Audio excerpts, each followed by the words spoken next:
Hey guys, what is going on? It's Jay Campbell, the author of course, the definitive testosterone replacement therapy manual, and of course, the founder of the TRT Revolution podcast. And I am incredibly excited and humbled and honored today to be joined in studio by former FBI agent, actually retired FBI agent, John DeSouza. John, man, how are you doing? Welcome to the show.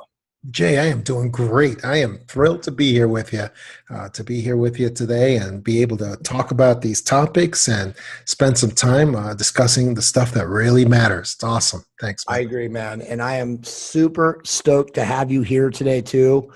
My show goes all over the place and I love to talk about esoteric topics. And so who else better to talk about esoteric topics than the X-Files G-Man, John DeSouza. So, man, let's jump right into it. So, cool. As I always do in all my podcasts, before we get into the bullet points, I ask, who is John DeSouza? Yeah, well, I was a FBI special agent for over 20 years. During that time, I worked the global war on terrorism. I worked a lot of big terrorism cases. I worked violent crimes. I worked a lot of different, a lot of high-profile cases. But during that time, I also came up into the experience of the paranormal, the supernatural, quite a bit. And it colored my entire career, and it affected me in tremendous ways. Not just me, but other law enforcement officers who had common experiences with me too. And it basically determined what everything I was doing after that. So, I mean, I have so many questions, we're going to go a lot of different directions, and I'm going to go live in the group here in a second because so many people are going to have questions for you too. And we'll try to stay on script, but, this is a very off color. I want you to be as elaborate and as, in depth and as candid as you want to be. So feel free to speak about anything. My first question, you already know where I'm going with this, is does the FBI have issue with you talking about certain things, even though you're, retired? Is there certain topics that you're not allowed to talk about? Everything I talk about, maybe just because of what my experience has been in the FBI, especially after, I got involved with the X-Files and what happened there in the 90s. All of my experience, everything I talk about has to do with UFOs, the paranormal, esoteric, that word that you used before, type stuff. And here's the thing about FBI and government people. As long as you're talking about stuff that you put the label on there of paranormal, supernatural involved, they could care less. Right. They just couldn't care less. Now, if I was to tell you, however, if I was to go in my books and start telling people that, former President Bill Clinton used to go to McDonald's and he wouldn't pay his tab, he'd order a crap load of food and he wouldn't pay his tab and he wouldn't let his Secret Service pay anything either. And he'd get it. Then that would be different. You see, because they consider that like real world type stuff. That would have them on alert, and they would be reviewing my stuff. They would be looking at my stuff and being like, oh, I don't know if you can say that stuff. So that's the way government people work in their brains. To them, if something is paranormal and they just don't see that as real, so it doesn't concern them. They're just not concerned about it. And that's what I found out. That's after years of doing this stuff, I really found out they just don't care about these esoteric topics. And basically, that's all of my material is always related to esoteric, paranormal type topics. That's so fascinating. And that's actually an amazing answer. And I'm so glad you provided that, and by the way, FYI, I went live in the Decoders of Truth, so they're all excited. There's a ton of people in there watching right now. So I want to shout out to Decoders of Truth. That's a great group. Awesome. Good stuff out there, man. Good awesome, stuff. Man. Facebook. Awesome. People should check them out on Facebook. Awesome. So guys, if you're watching live in the Decoders of Truth right now, please, we will get to your questions. I've got some amazing bullet points from John that I want to get through. So just keep your questions at bay. John is an amazing dude. We've been talking off camera. So for all of you guys that think that John is disinfo, he is not disinfo. Okay, I'm just going to put that out there right now. Yeah, I had a great disinfo plan. Join the FBI, be an FBI guy for 20 years, then join the paranormal community and tell them openly that I was an FBI dude. Yeah, that's a great plan. Awesome. I'm sorry. Yes, John is not this info, folks. So this is going to be an amazing show. So well, you'll be able to watch this on mine the first 10 minutes that you guys didn't get a chance to see, but later in the day. But again, keep your questions at bay. We'll get to them. So the next point, John. So what's your origin in the paranormal? Origin in the paranormal, I have to tell you, I mean, I did have an experience. There was a little scandal in the 90s with the FBI because of the show The X-Files. Mm-hmm. And I mean, I was already involved in the paranormal even before that. But in the FBI, my origin was the X-Files had been on for a little bit, and some higher ups in the FBI got very alarmed because it became obvious to them that there were episodes of the X-Files that were taken from real FBI files, okay, real cases. And so they went on this kind of witch hunt where they wanted to find out who's giving information to Chris Carter. They went and they interviewed Chris Carter, the creator of the X-Files. They wanted to know from him what's going on, how are you getting information that's involved with the FBI, and who's giving it to you. I was also interviewed because it was very well known that I was a big fan of the X-Files in general. And so I was asked if I had given any information. I told them no, absolutely not. However, what happened was Chris Carter said to them, well, why don't you tell me what cases? And I said the same thing. Why don't you tell us what cases you're talking about? And then we can check and see on those specific cases. They couldn't do that because that would give away the whole game, basically. Right, of course. That would be basically telling them which X-Files are actually true and taken from FBI files. So basically they called it a tie. They said, okay, you can go on with your show unmolested, and we'll just retreat to our corners, and we'll just leave it at that. And he also was able to demonstrate he was getting some information on procedures from some retired FBI agents, which is perfectly fine. You can do that, and there's no problem with that. So that was like my origin. But I also, I mean, I had experiences. I had UFO experiences when I was a kid that were very real experiences. And so that was something that was with me even before I joined the FBI. So when you joined the FBI, because a lot of people are asking this question, that's a great segue. And I mean, again, I have so many places we can go with this, but did you put that when they asked you that, right, on your interview, when you're going through the academy and even before that and stuff like that, did you openly admit that you had those experiences and they're okay with it? No, and there was no need for that because I looked, believe me, I looked for anything that asked about any esoteric, I like that word, esoteric type things that might have happened in my life and things like that, and nothing of that sort was ever asked. So it's not asked, right?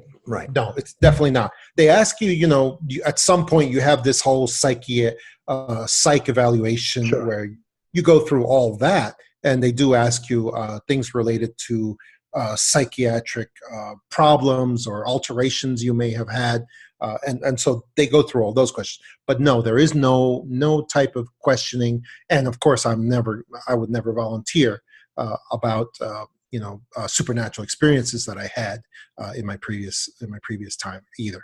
Do you want to share any of those now, or do we just save those for later? Yes, when I was about 9 years old, and I write about this in my book, The Extra Dimensionals. When I was about 9 years old, I had an experience where I was out with my parents, and I was out in New York City, and they were out at a party late at night, and I was out playing with some kids in the streets of New York City at 1 a.m. A whole bunch of kids because we'd run out of a party, and we all found each other. We wanted to get out, and so we ran out into the street, deserted streets. In a bad neighborhood probably wasn't a good idea, but we were out there playing. One of the kids hit me in the stomach. I went down on the sidewalk. I was just looking up at the sky. Very starry night. But I was looking up at two of the tallest buildings I'd ever seen, and I got on my feet, and there was one area that was completely dark. I mean, it was totally dark out there, and I didn't know why. And it was a black ink cloud, like the kind of squid would give off in the water. Right. And so just kept looking at it. And from the bottom of this black cloud comes out these spotlights. Well, it looked like spotlights to me, and just came out. And then it's this flying saucer. It appeared kind of metallic. It had to be, I don't know, like maybe, to me, it looked like 100 feet diameter. And it had these spinning lights in it. and it just came down towards me, and I felt that spotlight over my body, and I just looked up at it, and it just kept coming down towards me, and I felt something from that spotlight. I felt like a connection. I felt like that was a living presence, something alive looking at me and scanning me. And at that time, two teenage girls appeared on my left on the street, and they were looking up at the same thing I was and screaming, hugging each other and screaming and looking at it. And one of them screamed at me, "Little boy, you better run home. The world might be ending." And then they disappeared. And then me and the saucer changed our mind at the same time. I stepped back. I took a step back out of the spotlight, and the thing reversed course and started going back up into the cloud. And then it just jumped into the cloud, and the cloud disappeared, and it was gone. So you felt like the actual UFO itself was biological. Exactly. Yeah. I've said that story to a lot of people, and you're the first person that's picked that up immediately. Yeah, I felt like it was something conscious, and not because it was something inside of it, but because the thing itself, I just felt like it was a conscious thing. Yeah, spiritually, it was connecting with you in some capacity, and you could feel that in the radiant light, or it's brought right, exactly. But at the same time, I felt an otherworldliness to it, like a non-humanity to it, So that's and I've in the cases I've investigated in the many years since that time, I've always asked those questions too of subjects, of people who have had similar experiences. And they always get that, they hit that spotlight, they feel that spotlight, they feel a connection through that spotlight, and then they feel like a non-humanness, if that's a thing. It's weird. My guess is, and again, and you know this, but I've read so much, and I've read, I tell people all this time, I've read more than 500 books on all of these different topics, and in all my research on UFO and ontological stuff that happens, I feel like most people that have had these experiences, and I have not had any of these experiences, not that I'm conscious of, you feel that it is like a dimensional, like the person, it's a biological being or some sort of a spiritual essence, but it's not in our space time. And so your feeling of it they're connecting with you, but a lot of people in our current, three-dimensional time and space, if they're around it, can't see it. Although you said that the two girls that were next to you did see it. So maybe they did reveal themselves in our space and time. But a lot of people, I just feel like they're being communicated with or connected with from another dimension. And so, I do feel that I really feel, from everything I've studied, everything I've seen, everything that's been revealed to me over the years, I really feel that alien visitors, they are real. They are visiting the earth. They are making contact with people, but they themselves are not physical. I feel that they are from other dimensions, other levels of existence, and they're not from here. They're not like us. Well, that's what Jacques Vallée says too. Right, exactly. He's probably the one guy who's researched this more than any person, any human. Yeah. Put it in amazing, elaborate prose, and he's pretty much said this is a non-physical reality. Yes, and one of the quotes that Jacques Vallée had was that he said, "I would be terribly disappointed if alien visitors were nothing more than creatures coming from other planets in our space." He said, because I believe they really could be so much more than that. Exactly. And they could be projected images of us a million years in the future, right, telepathically communicating with us in that capacity, because they've obviously, through technology, they ship time. Right. And I do think that there are moments when they can achieve physicality, when they are physically here, because there's cases where they leave traces behind. They leave physical traces behind. So I believe that, but it's a constant shifting process. It's a transitioning process where they are partially physical, maybe fully physical, then non-physical. And that spectrum is going on all the time. And if we could understand that, we'd understand them better. That's what I think. I agree. I agree. And we'll get more into that as we go. I'm going to stay on the bullet points here before we start getting questions. So why are you called the X-Man, obviously from the X-Files, and what are you trying to teach us, with the show and the para investigators?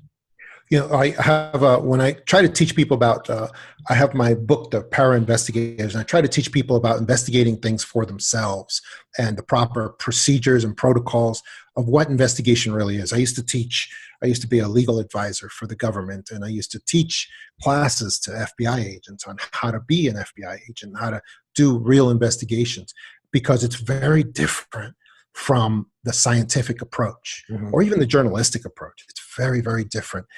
Scientists always tell you, follow the data of whatever you're investigating. But that just means that as soon as they run out of physical data, scientists can't proceed any further. They can't go any further. Investigators are the opposite.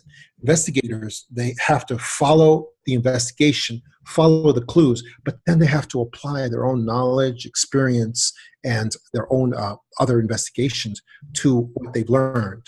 And that could span across, dozens or hundreds of other cases where you're going and finding other data that has nothing to do with the original data.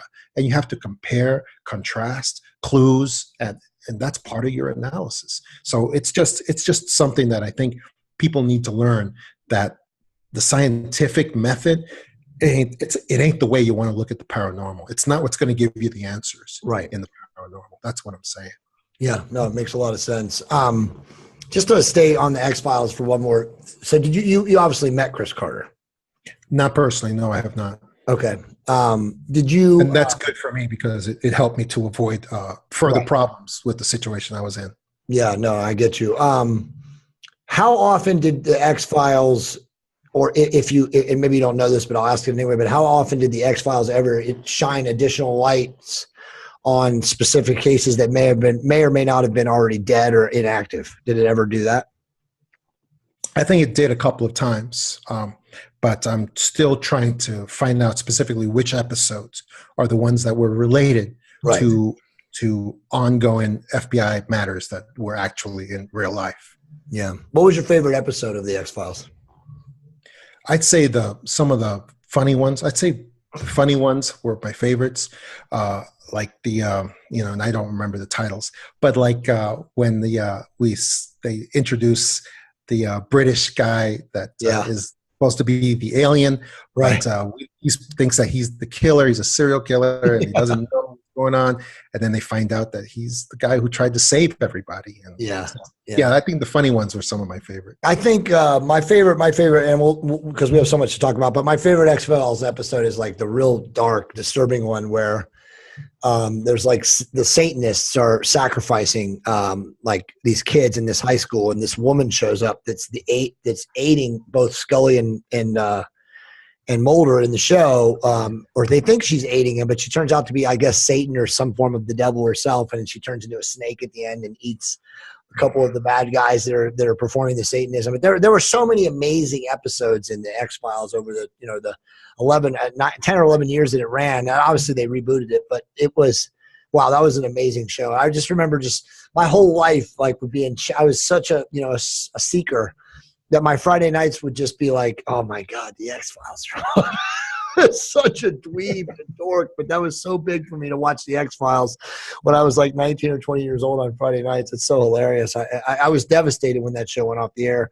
So there's a lot of topics that you want to talk about here that we can talk as far as current affairs, world affairs and whatnot, but I want to get your just general take on what's going on.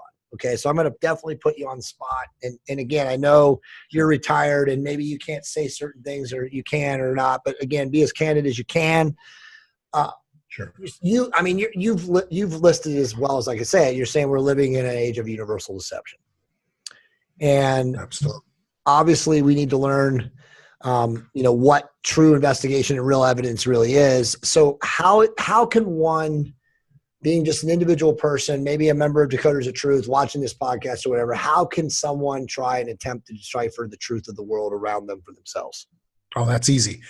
Make sure you have, and well, maybe it's not that easy, but make sure you just disavow, insulate yourself, and separate yourself from all mainstream media news, okay? Corporate news. Just withdraw from it. Don't trust it. Don't listen to it. Don't even be like these. We we all have friends in the alternative community who always say, well, yeah, but I read New York Times, I listen to CNN just to monitor what the bad people are doing, and what kind of disinfo they're giving out. Don't do that. Don't do that. It really doesn't help you. And you're going to find out about their stuff from independent citizen journalists anyway. You're going to find out what's going on with them regardless, even if you just only seek out your own independent media to find out. If you find out from people like Jay and other people who are on the net who are giving out the information, what decoders of truth, giving out the information, what's really going on, you're going to find out what the mainstream is saying regardless. And that's the best thing you can do, is to stop letting that mental pollution come in and cloud your thinking, cloud your thoughts. The best thing you can do. So do you think when they I'm putting words in your head, so I don't want to say that, but do you believe then that the entire meme of fake news was literally put out by them to try to make it even more confusing for people like us? It was. Yeah, exactly. Right. The whole meme of fake news was created by corporate news. Yes, exactly. And it was created by globalist sources. Yes. Transhumanists. Right. Yeah. And it was created by them as an offensive against independent media, right, independent citizen journalists, to try to stop them, because they're taking a big part of their audience. Absolutely. I mean, and it's very threatening to them. But what happened, of course, as we all know, is that it all boomeranged against them. And independent media is now using that label and showing corporate media for what it really is, that it's all fake. It's completely fake. And that's why I always talk to people about my example of the Dog Walkers Rebellion in the Soviet Union in the 80s, right? Which was just basically people who were, millions, hundreds of millions of people in the Soviet Union. Every night at 6 o'clock in the evening, they had the evening news with Pravda, and every newspaper was Pravda, and it was all fake news. And so they started just every night at 6 o'clock. Everybody went and walked their dogs. They all walked their dogs. And they started noticing that they could go talk to each other and at dog walking time, and they could get together without the KGB bothering them, because it was normal activity. It was a normal activity of people gathering without any sort of thing that threatened the empire. And so they started exchanging news during this time. They started finding out rumors. Even rumors from the West were more likely to be true than the news. And so they completely cut off the ability of the Soviet Empire to be in the information war, to spread news to their populace. That was completely shut down by the Dog Walkers Rebellion of 1980s, which was nothing more than just people withdrawing from that information system, which is what we are doing now, and we've got to emulate exactly what they did. So John, that's a great point. I want to stay here for a second, because I want everybody, and obviously people watching this podcast later, and then folks watching live right now, isn't it fascinating that because of the internet now, the mainstream news, the people in control, the rulers, the elites, whatever, we'll get to them in a minute. I want your opinion, all that stuff. They cannot sanitize the information fast enough, right? Because the internet is giving every person globally with access to broadband internet the ability to ubiquitously connect with anyone at any point in time. So as the information comes out and more people become aware and more people have access to things, the controllers can't sanitize it fast enough. So exactly as you said, they create this meme of layering bullshit on top of real stuff, so that eventually you obfuscate the actual real glimmers and nuggets of truth or wisdom of truth, so that nobody can really differentiate. Now, I want to ask you this, and this is my comment, but I want you to elaborate on this, because I already know you agree with me. So isn't this fascinating, though, that because of the internet, imagine what it was like 30 or 40 or 50 years ago, when all they had was the boob tube, and they had the radio, and they had newspapers. So imagine how much these corporate interests, the elites, the power structure, the aliens, off-world, whatever it is, imagine the control they had then, when it was literally, the narrative was completely controlled by them. There was no way for anybody to know anything other than what they got out of the newspaper, what they heard on the radio, or what came out of the boob tube, correct? Oh, absolutely. And that's why they were in such a panic when during the time of, the evening news with Walter Cronkite, or the evening news with Dan Rather. They had total control over what people everything. Totally. Yeah, they had a monopoly on the information war, basically. Absolutely. And so when JFK was killed, when JFK was assassinated, and there was this big panic or at the CIA, what can we do to shut down? Because people were no longer trusting at that point, and that was like 1963. Right. And people were starting to say, hey, this evening news stuff, this government sources, official announcements from the government stuff, this is BS. We're not going to believe what they're, and that's why the CIA came up, one of their shops came up with the label conspiracy theorist, right, to stop people, to make people understand this is forbidden knowledge, forbidden thought, and you better not engage in forbidden thought, or else you're going to be colored with this this label. Yeah, you're a nut or a tinfoil hat guy. You're right, John. Right. That's actually a great point. It's the same thing with fake news. Fake news is the conspiracy theory label of 35 years ago. Right. It's the exact same thing. Now it's the internet age of the conspiracy theorist. Oh, we're just going to disavow and discombobulate everything, so nobody really knows what's real, what's fake. They go after guys like my friend Mike Cernovich and say that he's the guy that created the Pizzagate thing. I mean, we all know that it's all real. All of us who are aware, we know when we see certain things coming around and we see how there's such a commonality to the message and to the medium, and it's so interlaced, and you're speaking for aware people like us. Yeah. We just know, right? Like we just know when we read it that there's an element or a kernel of truth to it. And so for the mainstream people to come out and say it's all made up, I mean, who do they think they're kidding? But the truth is that the majority of people are asleep, and it is simple to confuse them, right? They're conditioned, they're drones, there's hypnotic programming on the airwaves. Popular culture is constantly putting out hypnotic programming. It takes conscious effort and choice.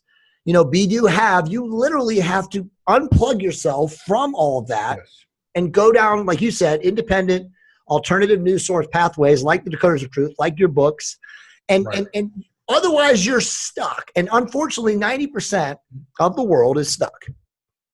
Yeah, absolutely. Lady Macbeth in Shakespeare, she was pouring poison in through the king's ear, little by little every night. It wasn't all at once. It was every night she would crawl into his bedchamber and just pour a little poison into his ear. Anybody who's listening to corporate news at this point, I'm talking all the corporate news. I'm talking on the right and the left. It doesn't make a difference. Talking about, it doesn't matter if it's, conservative news. Yeah, it's all together. They're all together. We know that. They basically they come back to the same owners anyway. And they're just putting on this play for you. It's like a stage play. Like, hey, us Republicans against you Democrats. Yeah, us conservatives. Yeah, left and the right.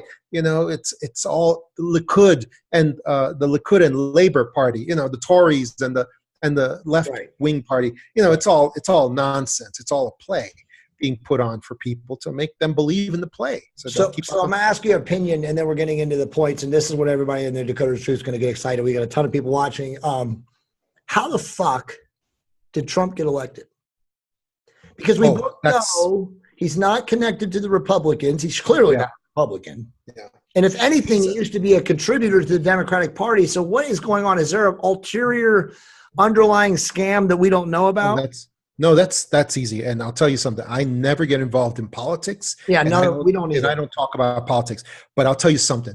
Trump is a symptom of the same worldwide populist rebellion that Putin is also, by coincidence, also a part of. Right. They are a part, and there's many other leaders that are coming up now and that are in power now that are also part of this worldwide populist meaning for the people, revolt against the elite powers in control, against these dynasties that have these political powers, political parties, and the elites that are controlling everything and trying to hold on to their control. And this is a worldwide rebellion that is going on. And it doesn't matter if the leaders are left wing, right wing, whatever. Right. Trump, Putin, I could name a whole bunch more. Right, the French guy. Either, that are either in power or coming into power now, and they are tremendous. They are populists. They are for the people. You're right. And they're nationalist, populist. Yeah, I guess it's just mind blowing that we know that this control system is so powerful that they did that Hillary, you know, being part of the control system, that she didn't get elected. It's just so mind blowing. But I guess you're right. I mean, maybe it does prove that our system is not completely broken and fixed because he won. And that's what's so mind blowing to me, is that we know that everything was fixed. They had voting machines that were conditioned and fixed. They had all these ways, you know, thrown votes, controlled votes, dead people voting. It's always the same thing with the people that are in the part of the control structure. And the fact that Trump won. So I guess it's good in a lot of ways, because it does mean that there is some part of our system that's not completely turned upside down. And, you know, the average person, you know, has a chance and their vote matters. But let's get into the topics now that, you know, everybody's going to be really excited about. The first one is, and everybody's asking this question, and I already have a ton of questions, but we'll save them. What is happening in Antarctica right now? What's happening in Antarctica right now is what's been going on since World War II. People need to get their historical context in mind before with Antarctica, and it's a little difficult. But you know, in World War II, we had, and this is all open source stuff. You know, none of this stuff is secret. In World War II, the Nazis they actually were able to get a foothold over there in Antarctica that actually supposedly connected them to alien visitors. It's called New Schwabenland. They were able to establish a base over there, right? And they were able to get some. Apparently, they were able to get some super weapons, because there is evidence that they were able to get a hold of some super weapons with cooperation from alien visitors. Now, once that happened, the United States scrambled a Navy armada flotilla under Admiral Byrd, right, to go over there. And apparently they were almost over there, and it was a major military offensive. And they encountered, unfortunately, alien visitors that were UFOs that were really pissed off, and they destroyed a good portion of the armada. Admiral Byrd abandoned the effort, came back, right, and his interview is still available. In a newspaper, yeah, I've seen it. I'm very familiar with the whole thing. So who are the alien? So who do you believe is this alien race that the Nazis linked up with? I've heard people say that they're Andromedans. I've heard that they're Nordics. I mean, there's so many different theories and rumors. I mean, do you have any idea like what race it might be? I don't really care what race it is. I don't really believe that alien visitors have a race that they're confined to.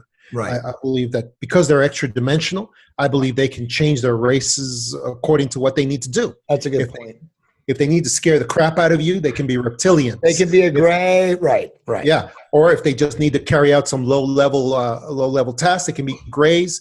If they want you to like them and listen to them, they can be Nordics. You know, good looking, tall people. Well, that's actually a really good point, because if you really look and you analyze, and again, I go back to Jacques Vallée, and I also look at David Jacobs, who studied the abduction phenomenon. Brilliant guys. And literally, and I'm very familiar with all their books, read them cover to cover multiple times actually. They all say that depending on the culture of the person and the upbringing, they will appear as anything. You know, like a person of Germanic or you know, upper northern European descent will see fairies and elves. Right. And someone of modern day America will see a gray alien, or a reptoid, or a reptilian, or an insectoid. So it does make a lot of sense. And Dr. Jacobs talks a lot about that they have this ability when they want to appear to a person to literally, as you said, like through telepathy or precognition, they can read their thoughts, and probably whatever their fears are, that's what they implant. Exactly. And so I think what's going on in Antarctica is that now, in the space of like about 2 years, we've seen a lot of things happen, and we've seen a lot of politicians summoned, religious figures summoned there by something. I don't think it's a flash frozen alien race. I think there's something alive there. There's something alive, and it probably has to do with Hollow Earth also. Right. Something that goes into Hollow Earth that's there, some kind of empire. And I don't think and there may be some flash frozen dead bodies, but the important thing that's there, that we see from reporting and we see from people talking about what's going on, is that there is, because this is the only thing that's going to make the nation so excited, is that there's alien tech there's alien technology there. And that is up for grabs. And that's why we went. That's why they're all running down there, right? That's why we went from 5 nations being there to 32 nations that are there now. Military, scientific. We've gone to hundreds of thousands of people there, mostly trained personnel, and all the major contractors, black tech contractors are there now. Also, it seems like they're building a freaking city there. That's what it looks like. Well, I mean, if we believe that Hitler did build a city down there, you know, and that's obviously rumored by many, many people, and it goes back to the 30s and 40s. And let me just stay there. So, and again, I'm very familiar with all the literature. You know, Jim Mars is a great researcher, brilliant researcher. He's written a book called The Fourth Reich. You know, Joseph Patrick Farrell, who's a friend of mine, I've interviewed many times, brilliant guy too, awesome author. He's also talking about, you know, the Fourth Reich. And so, you know, these guys theorize, and I think you're probably agreeing with it, that Hitler never lost the war. You know, that Germany moved their base. They transferred their assets into international pools through Argentina and the IMF and all these other places. And then through corporatization, controlled NASA, controlled the United States alphabet agencies, most likely the CIA. The empire never ended. Absolutely. Yeah. So the reality is if the Nazis, the Fourth Reich, are now really the global power structure, they're the quote unquote military, you know, defense, the black industry, whatever, and they're aligned with every country, then were these aliens, you know, these interdimensional aliens, who cares what race they are, where they come from, were they really negative, or were they just really promising technology to the Nazis, which became the Fourth Reich, in lieu of whatever they wanted from us, which was resources or people or whatever? Is that kind of what's going on, you think? Well, first, let me tell you that the Nazis transmogrifying into the Anglo-American Empire, that was going on even before the Nazis. It was. Yeah, that was going on with Great Britain. Right, I was going to say World War I. Back to the Roman Empire. Yeah. The Roman Empire. These are the same powers, the same people, the same dynasties, bloodlines. Bankings, Yes, that come through all the way. But basically, the elite powers in control over the earth through the central banking systems and things like that, the elite powers in control are in an uneasy alliance with certain malevolent powers of the aliens, of the alien visitors. Agreed, 100%. Yeah, it's an uneasy alliance that's been going on for very long, for many hundred thousands of years, and it's one that promises benefits in exchange for the nations obeying orders around the world, obeying the most important orders that they're given. So I know you said you don't care about the aliens, identifying them, but a lot of people do. And, you know, we're 3D thought processes. We're not 5 and 6D, but for our 3D puny brains, and we try to, like, you know, categorize things. I want a hierarchy. Are you comfortable identifying, if I just throw some names out there? I mean, you know, obviously, you know, Dr. Jacobs is one of the best in not classifying them by name, but kind of mentioning them by species based on, you know, 1,800. He's over 2,000 probably now. You know, regression hypnosis sessions he's had with people that have been claimed to have been abducted, and he says that there is a hierarchy. That there's the grays, and again, this can be what people see. There's the reptilians, which are rare to be seen, and then even more rare to be seen are these insectoids. So do we believe what all the literature, all the conspiracy books about the Alpha Draconis reptilian species, do you believe it really is part of that cadre of races that are combating or are aligning with them or competing, you know, for resources and obviously, you know, fueling through tech and stuff like that, you know, the global powers? Yeah, because those are the most common species that every witness I've always talked to always encounter. There's, of course, the grays. And there's negative experiences where I've talked to people who've been in contact with reptilians, and then insectoids, as well. Right. And so that's every cases that I run across. Those are the ones that come up and most commonly known to people and that they experience themselves. So, well, in some of these cases, and you've had hundreds, obviously. I mean, how many times? I mean, and you easily can know when you're talking to somebody who's full of shit versus for somebody probably who's, you know, legit. Like, how many times did you feel like wow, you know, I feel for this person because I trust this person and I believe this person? Was it more often than not? Yeah, it's more often. Most people are genuine and true, and they believe what they're saying, because I don't usually get to the point where I'm going to be talking to them unless I've already pre-screened them through in a lot of different ways in order to know that they're a serious, genuine person. Because, you know, there's always two steps to evaluating material that comes forward. One is evaluate the person, their credibility, their consistency, their reliability. Are they saying the same thing today that they were saying a couple of years ago? Right. Do they seem stable? Do they seem reliable? Do they have integrity? Then the separate part of the analysis is evaluate the material. Is the material wacky? Is it self-evident? Does the material show itself, lend itself to scrutiny, to examination?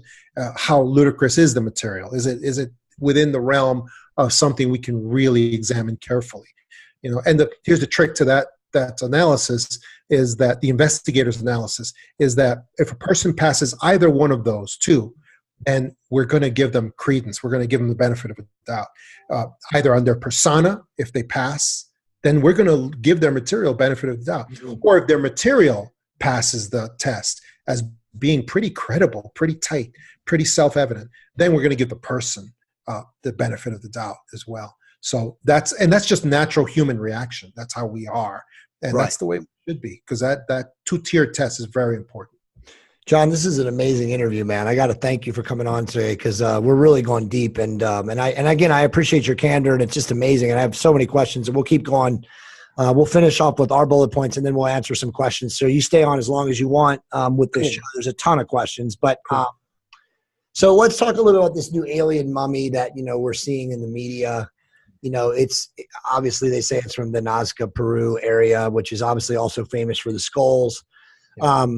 What are your thoughts on that? And before you answer, you know, I want to ask you this question. I know you were at Contact in the Desert, and I know you're close to some of these folks, and it's hard for me to ask this question, but it's becoming really obvious. Is Corey Goode and David Wilcock completely disinfo now? And before you answer, David Wilcock has written some phenomenal books, but David Wilcock is also part of Ancient Aliens, and he's also part of the New York Times, and we know that those are massive control mechanisms of the mainstream. Are these guys even remotely legit anymore? Or are they now completely controlled? I have not. Okay. Let me just tell you on the real. Sure. I have not read or looked at any of the material from those guys. Sure. I haven't looked at any of their material. I've never read any of their books or listened to any of their speeches or anything of that sort. And that's on purpose, because I know I'm writing these books. I'm putting out my own stuff, and I don't want my stuff to be contaminated. Absolutely. With the ideas of others. And I'll tell you, to me, some of the greatest thinkers are Jim Marrs, sure. Dr. Richard Dolan's, and I restrain myself from looking at Dr. Richard Dolan's books for that exact reason, because I know I admire him so much that if I start reading his stuff, it's going to start coloring everything. That's awesome. So I really can't answer that. I'll just ask you hardcore, because we're both of the same mindset that anything that comes from the mainstream cannot be trusted. So does it stand to reason that if David Wilcock is completely sourced to Ancient Aliens and to the New York Times, which he is, how can we really trust him? Well, I mean, I don't know if I would put Ancient Aliens in the same category with the New York Times. I mean, I agree. Okay, good point. Yeah. I mean, I've seen parts of it, and it seems to me like they put out some interesting stuff. Alternative thinking. Ancient Aliens is amazing. I've watched every single episode, I mean, literally end to end until this year. And I will tell you that this year it has completely jumped the shark. So something has happened to Ancient Aliens and the production people and whoever's running that, where I will tell you, and again, I am a hardcore Ancient Aliens devotee and fan and follower, and they have jumped the shark this year. Someone has gotten to that production team or that team, and they have stopped with the information, because last year it was so mind-blowing Oh. that I was like, wow. And now this year they've gotten, 5 or 6 episodes have come out, and I'm like, this is nonsense. I mean, they're covering topics they've already hashed over, and now they're changing their tune. So that, anyway, I brought that up to you because I wanted to ask you, and obviously I'm not putting you on the spot, but I am. But I will tell you that anybody that's liked by the New York Times or New York Times or CNN or whatever else you mentioned there is definitely, it's bad news. If they are liked by them, for sure, that's bad. That's what I'm saying. And I believe that most people in our community are taking a wait and see approach with David Wilcock, because those that are familiar with his material know that he has written some amazing books. The Source Field Investigations is some mind-blowing, very uplifting, very spiritually good, regardless of your viewpoint of him. So again, I don't want to, besmirch him or besmirch him, but like now there's this guy, on YouTube, Dark Journalist, who's really, really good. And he has investigated Corey Goode in the last month. And honestly, he's completely assassinated Corey's character. Corey is totally part of some CIA disinfo campaigns. He's proven it. I mean, I've watched all of his videos. It's really sad because I really wanted to believe Corey. And they're both interconnected, meaning David Wilcock and Corey Goode. So it's really, really hard. And, these are the guys, as you know, John, like 7 or 8 months ago, were really coming out with this anti-Antarctica disclosure stuff. And again, I love David Wilcock. It's really hard for me to sit here and say David Wilcock is a disinfo agent, but he's so connected to Ancient Aliens. And I know Ancient Aliens has gone off the rails. And I know that, as you said, he's connected to very large mainstream media corporations and entities. So, what they say if it quacks, if it's a duck and it quacks, and there's smoke, there's fire, whatever. So let's get back into this, answer the question about the alien mummy from Nazca, Peru. What are your thoughts on that?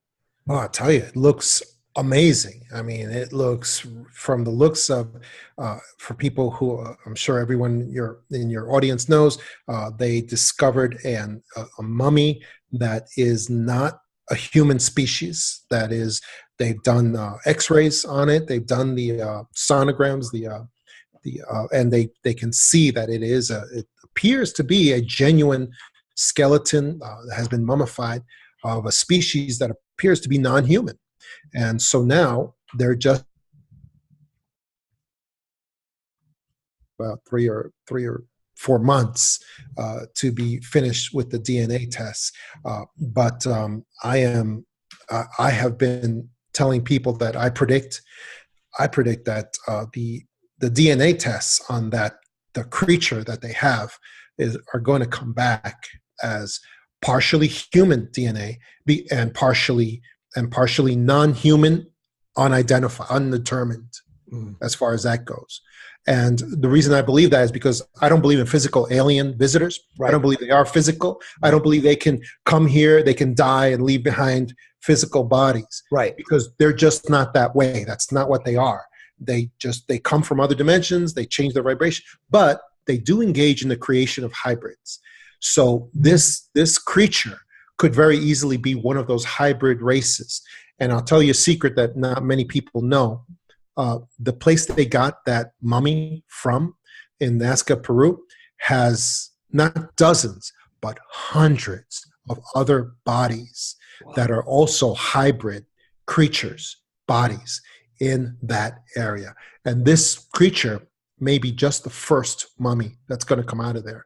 We could have hundreds of more bodies come out, and they could be other races too, non-human races, just like this one, because the alien visitors have done this. We can see it in the Anunnaki history from before human history. They have manipulated DNA, and they have created many other physical races.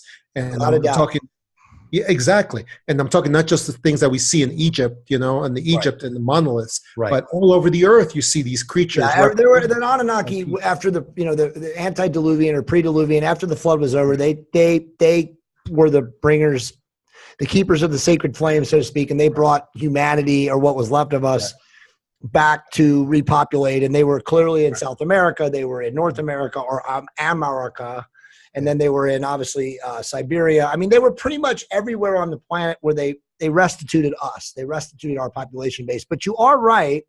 And I think the cover-up is no one really understands that the Anunnaki were here so many millions of years ago. They all talk about 450,000 years ago. But the reality is I think they came back multiple times. and they've come back to restart us every time there's been an ELE, you know, and extinction level event. Yeah, to salvage man what was left of them, because there's always stragglers and survivors. But I do believe that you're right about that. Yeah, it's all fascinating. Do you think, is there a reason why these, because they've had the skulls, you know, the skulls in Nazca. Is there a reason why it's coming out now? Does it tie into the place and time now of, because, you know, one of our bullet points is disclosure ever going to happen. But before we answer that, is it just the right time, or is this part of the deception to get people like thinking about aliens, and then they're going to try to drop one more overt, push us into the new world order scheme of things? Yeah, it's very possible that just and by the way, I don't believe in disclosure. I don't believe disclosure is a thing, or I don't think I agree 100%. Because disclosure means the governments, the national governments that are basically the lackeys of this epic structure, these elite in control, that they're going to come forward and say, "Hey, we could have saved millions of lives with free energy all this time, and we didn't." Yeah, that's never going to happen. What is going to happen, though, and I believe it may be happening now, I mean, is revelation. We're going to have direct revelation from the alien visitors themselves to us, directly to us as humans, where they are going to reveal themselves, and they are going to show us who they are and what they've been doing all this time. And, you know, it's possible. Maybe this Nazca mummy thing is coming forward. This thing is coming forward with the permission of some high up people. And I'm not talking about the Peruvian. I'm not talking about the Prime Minister of Peru. The Peruvian embassy. I'm talking about much higher up than the Peruvian Prime Minister. I'm talking about much higher. And so they have given permission, obviously, for this mummy to be revealed. If it turns out to be an alien hybrid creature, I believe it probably will be. But do you think there's any risk that, because first off, I agree with you. There's never going to be disclosure in like this giant leap forward. It's all controlled. Right. We both know that Hollywood has been disclosing shit to us for 35 years. Right. Slow burn, controlled delivery, very, very methodical, you know, half truths with truths. Again, the same thing. It's like the disinformation. If you're smart and aware, you can probably pick out the nuggets. But so I agree 100%. But do you believe, and obviously, you know, Werner von Braun said this on his deathbed. It's been cataloged that, you know, the last ruse that the quote unquote NWO, the global elites, whatever, would play on us would be a staged alien invasion, you know, the whole Project Bluebeam. Yeah. So is there a risk of that happening though before the real guys show up? Yes, and it is going to happen. I believe that Werner von Braun was right. And we see it already happening as part of this whole big push for space travel. Travel out into space that has nothing in it. There's nothing out there. Right.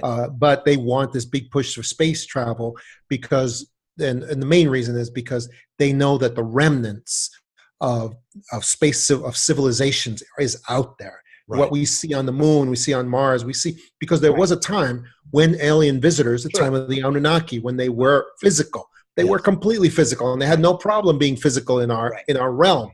Right. But something changed, of course. Something changed. Well, millions of years in technological evolution and conscious evolution, spiritual evolution, without a doubt. So we see this big push for outer space travel. I mean, there's a movie out there called Passenger with Christopher Pratt and Jennifer. I haven't seen that yet, but it's on Apple TV. Is it worth watching? Oh my God! There's no reason for that movie to be made except it is a 2-hour commercial for you to send all your freaking kids, generation of kids, out into space travel to be locked in these chambers for like 100 years. Right. These ships travel out into space for God knows what. Cryo chambers. Right. Yeah. Exactly. And it's mind-boggling, this push. And now we have all the global powers, all the nations jumping on this thing for space travel, which space weaponization is the same agenda. Space weaponization and space travel are inseparable. They're going to be the same thing. And exactly like Werner von Braun said, they're going to weaponize all of outer space, and eventually that fake alien invasion will be used or not used, but all those weapons are going to be turned eventually towards us to exert control through against the human population. All right, so And we have a ton of questions. This has been an absolutely amazing podcast. Again, I thank you for coming on. We're going to get to those last statement or last point, your opinion, and I know it's just your opinion, and you don't know, and none of us know, and we're all just kind of throwing shit against dartboards. But positive or negative future for humanity? Absolutely positive, because there are because the alien visitors are not monolithic. It's not the aliens. Right. Alien visitor, there's a large portion of alien visitors that are actually in our favor, that are positive, that are visiting or making contact with people all the time. They are putting forward positive things. They are healing people. They are doing things for people. And so these are the forces that we need to reach out to, that are going to eventually help us to overcome the negative entities that are working with our elites, with the global elites, to try to put us into slavery. Right. So overall positive, yes. Awesome. So a lot of questions. I'm going to try to wipe them out. Guys, if I don't ask your question, please type it again. I know there's a lot of questions, and this is a very poor interface with Zoom and Facebook. What is your thoughts on the secret space program? Does it exist? And if it does exist, and I think you're going to say, of course it exists, how long has it been in existence? Well, a secret space program, I hear about it a lot. Doesn't seem like it's much of a secret, because everybody's talking about it all the time, constantly. Right. And again, like I said, I avoid reading other people's books. I got it. But here, if they are saying that there's a secret space program at NASA, the National Aeronautics Space Agency, then that is completely false. Right. Because there is a secret space program, but it exists above the level of the nations. Absolutely. It exists with the elite powers in control. Right. And they directly manage it. They would never trust a secret space program to be functioning inside of a national institution, because they're just not reliable enough, and they can't be controlled with that kind of technology. That would never be allowed. So that's what they're saying is existing. I'm here to tell you that does not exist in NASA or in ESU or in any of the national. It would be a totally black, compartmentalized. It exists likely, but we don't know anything about it and never will. Yeah. I mean, NASA was allowed to participate in secret space program a little bit when we were doing the faking of the moon landing. They had to have some connection there to the secret space program in order for that, even though the real moon landing did go forward. It did go forward with some measure of success. Well, we know it did because it also happened at the same time and had to be integrated into everything that was shown to the world. It's mind-blowing about that. And again, there's so many ruses, there's so many riddles wrapped inside enigmas, because we both know that guy Jay Weidner's done this amazing expose on Stanley Kubrick and all of his movies, and how all of Kubrick's movies were riddled. Jay Weidner is brilliant. Yes. Jay's a brilliant guy, yes. And Kubrick, brilliant too, obviously, but Kubrick was literally screaming for help. In every one of his movies, he was like telling people, listen, the controllers have a gun to my head and they're forcing me to do this, but I'm really smart, and so I'm going to do what I can to let somebody decode my movies later. And obviously Jay Weidner decoded it along with help from others, but you're right. And that's what I always tell people. There was a fake staged moon landing, and then the real moon landing happened. Because there's so many people, and I shouldn't say people, but so many conspiratorial writers and authors who've talked about what happened and what Buzz Aldrin and what Neil Armstrong and what these guys encountered when they really were on the moon, when they were essentially like told, get the fuck out of here. This is not your domain. What are you doing here? And then boom, the secret space, the NASA and Apollo program was shut down, right? So you're right. And that to me is always the riddle of all of this, because there's like two things that happen for every event. And so once you prove that one or both happen, not one, but both happen, then everybody's confused. And it's the same thing that you and I were talking about. It's like layering the disinfo on top of the truth and then confusing the public even more because they don't know what to think. Yeah, well, the global controllers who are doing this, they have been in this business for thousands of years. So they never just use one layer of deception. That's not what they do. They use deception inside of another level of deception, inside of another trick. You know, we're coming up right now on the 70th anniversary of Roswell or something like that. It's going to be a big event. You know, and Roswell was one of those examples of the global controllers that never used just one layer. I call it the double trick of Roswell. Roswell was a device that was the supposed crashing of these two alien spacecraft, bodies being brought out. That was a very careful PSYOP operation that was put together by alien visitors and the elite powers in control. They put that together, and that one of the reasons was technology transfer. Another, because they wanted to transfer his technology out to the nations. But another reason was because they wanted to establish once and for all that alien visitors are physical, just like any of us. Just like any of us, they can just be in a car, just driving around. They can crash, end up a dead body on the side of the road, just like any of us. And that's what they want us to believe, because that's part of that goes into a lot of other agendas that spiral out for the elite powers in control. Well, I agree with you 100% about that, because, I mean, you don't have to be a brilliant rocket scientist to just look in the old annals of newspapers around the world. But right after, quote unquote, Roswell and the other supposed crash landing in New Mexico that happened like 3 weeks before, we had saucers and ships and cigar-shaped ships showing up everywhere in North America. There was the Battle of Los Angeles. We had Washington, D.C. 1952, Washington, D.C. 1952, literally like hundreds of ships.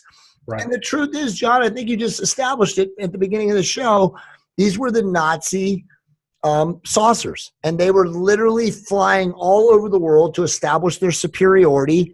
And the militaries had no idea what was going on. I mean, obviously the higher level black ops people knew everything, but you know, the patsy governments, as you call them, the lackey governments are just doing their thing. Oh my God, we have hostile, ships in our airspace, scramble the guns, fire anti-aircraft shooting. I mean, I've seen pictures, because I used to work at the Los Angeles Times back in the day, of them shooting at these saucers. I mean, they were plain as day, visible in the skies in the 40s. In modern day downtown Los Angeles, you could take a photograph from some of the high-rise buildings and see them. And there's like anti-aircraft, this was obviously during World War II. And so they had all the weaponry. But, I mean, it's unbelievable. And yet here we are 75, 80 years later, and we're so brainwashed and conditioned because of Facebook and social media and other bullshit that we've just lost track of history. Yeah, and exactly. Right there in front of us. And, in 1952, when we had the UFO invasion over the Capitol building in Washington, D.C., that was, speaking of history, that was the only time in history in the Western world when an entire Air Force was sent out after UFOs. I mean, there was just dozens of planes were sent out from our Air Force after these UFOs. And it was a huge embarrassment, shellacking. It was awful, because these UFOs, according to the information from the Roberts Commission that anybody can look up, these UFOs did loop-de-loops around our jets. They did over and under. They did face-to-faces, traveling backwards. They did embarrassing maneuvers that showed they could have destroyed every single one of those jets at that time. But they didn't. They didn't destroy them. All they did was embarrass them. And the Roberts Commission after that was convened and showed that it was a huge embarrassment. And never again in the Western world after that did anybody's Air Force ever be sent out against UFOs after that. So a couple other questions real quick. And guys, I'm going to let John go. We've been on for now about an hour and 10 minutes. So if you have any questions, please get them in right now. So John, your thoughts on one of the questions on our good, interdimensional ET friends, whomever they may be, disarming the nukes. And in so doing that over the last 25 or 30 years, do you believe that really is kind of a fail-safe, that there's no way they're going to let us destroy ourselves again with nukes? Well, I do, yes. I do believe that we're not going to be allowed to destroy ourselves with nukes or anything else. I don't think it's going to be allowed because they need us. They need us for some reason. They need to make connection with human beings. It's important to them. We have something for them that is more important than gold. and whatever it is, it matters to them. You know, Zechariah Sitchin wrote many books saying that they wanted our gold, and that's why they did all this. And they could easily just get our gold, get every last bit of it if they wanted. What they want from us is more important than gold, and they're going to keep working for it. They're going to keep working to form connection with human beings. That's what I believe they're after. Other question is, what are some of these unnamed planets or comets? I mean, I know a lot of these guys want you to answer the question, is Nibiru real? Is Nibiru a threat to us as it comes around in its orbital passageway? And, we have, one of the greatest authors and researchers on Nibiru, even more knowledgeable than Zechariah, which, Gerald Clark kind of picked up his torch. He's in this group, and Gerald's a close personal friend of mine, and he's decoded the elliptical pathway to say that Nibiru will be here some point in the next year. Now, a lot of researchers and smart people say that, when Nibiru does this passing in this orbital passageway, and I'll throw the monkey in the wrench here in a second, but that it doesn't always coincide with an ELE. And, it doesn't mean the world turns upside down and we have pole shift and, ice falls from the sky and the oceans flood everywhere and blah, blah, blah, and tidal waves and tsunamis. But what if Nibiru was, as you said it, and I've theorized this now, and I wish I was smart enough to come up with this, but that it is interdimensional, and even the Anunnaki and their planet itself in their transfer and their cross are in a dimension that's not the same as ours, and so there's no threat from a physical standpoint to the planet. What are your thoughts on that? I never really thought that Planet X was a real thing or something that threatens our existence, and even if it is, I mean, it's starting to look like our whole existence is like a holographic. It's a holographic program anyway. Right. So I'm getting more and more convinced of that point.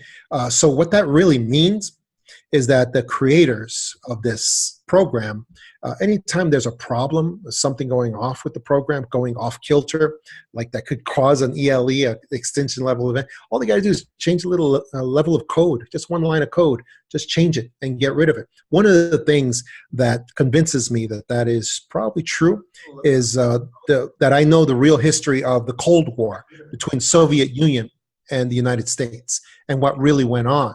The chances that we could have gotten through the 70s and the 80s, and the 60s too, the 60s, 70s, and the 80s without anybody blowing a nuke or blowing many nukes and destroying the planet are infinitesimal. If you really study the history, if you really study the history, and I'm working with the History Channel right now, and so they're making me look at a lot of this history that went on, and it is insane. The fact that we actually got through those decades without the Soviet Union and the United States blowing several of their nukes off and destroying basically all the continents, it's a very small chance that could have happened. And just looking at the history makes me believe that, hey, somebody just took a line of code and just said, no, it's extinction level event. No, not this one. Get rid of it. So, man, that's so awesome you say that, because I agree 100%. It's actually, from a logically deductive reasoning standpoint, it's the only thing that makes sense. Exactly. That's what I say. Yeah, if you combine the idea that we have benevolent, ethereal, or etheric, interdimensional beings who are looking out for our best interest, who are looking for our evolution, probably because they tweaked us a long time ago, whether they're the Anunnaki or someone else or both, that's the only thing that makes sense. And then you also understand that we're in a simulation, a design simulation, a very holographic reality. And I mean, again, you can literally go back to the Wachowski brothers.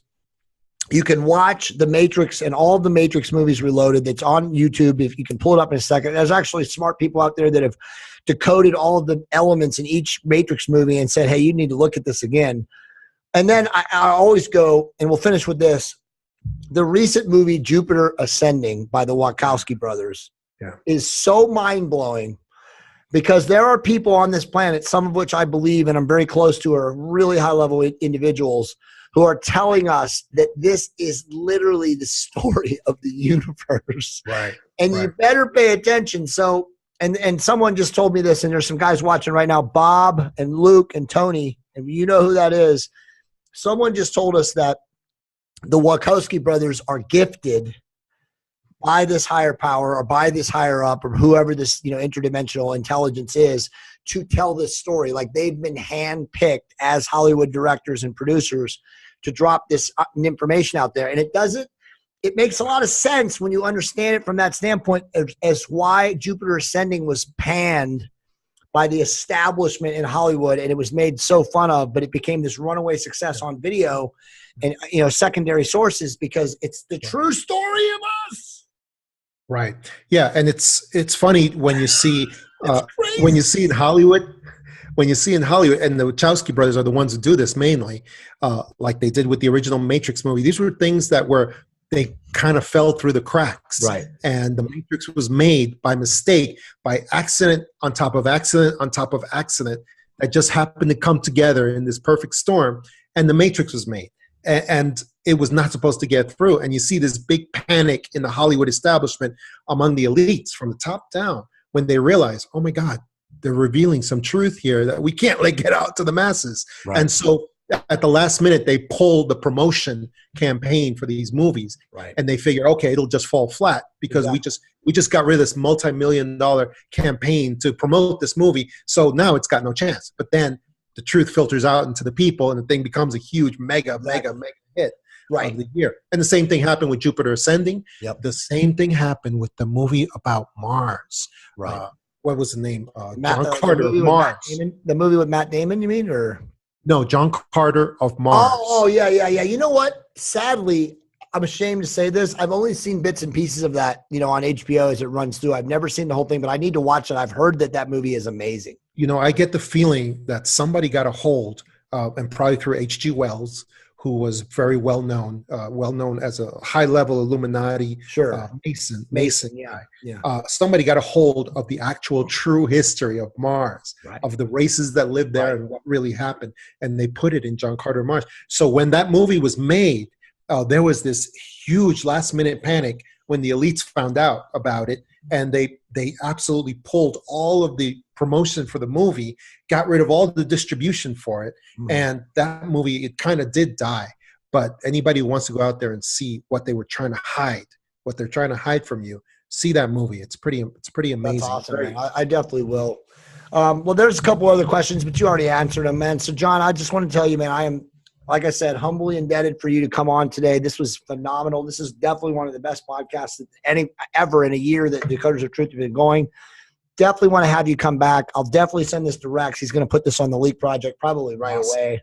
So good. Love the Leak Project. And, any final thoughts? How can people support your work and find you online? Well, my books are available on Amazon, of course, and my website is johntama.com, of course, and my books are the Para Investigators, true stories of paranormally gifted investigators, and also the Extra Dimensionals, true stories and of the alien visitors. And it's all my books are focused on bringing the real truth to people of what's really going on, because, like we were saying, there's tricks, layers, and layers of deceit on top of deceit. And right now we're back to living again in an empire of complete deceit, like people did during the 80s in the Soviet Union. And here we are again, right now, in a complete surveillance society, a complete disinformation society. And we need to figure out ways to break free of that and to get around it, because the ways are provided. They are available for us. We just need to help each other to find those ways. I agree 100%, man. And again, I totally appreciate you coming on today. This has been phenomenal. I will have you back again. Thank you so much. Awesome. Thanks so much, Jay. It's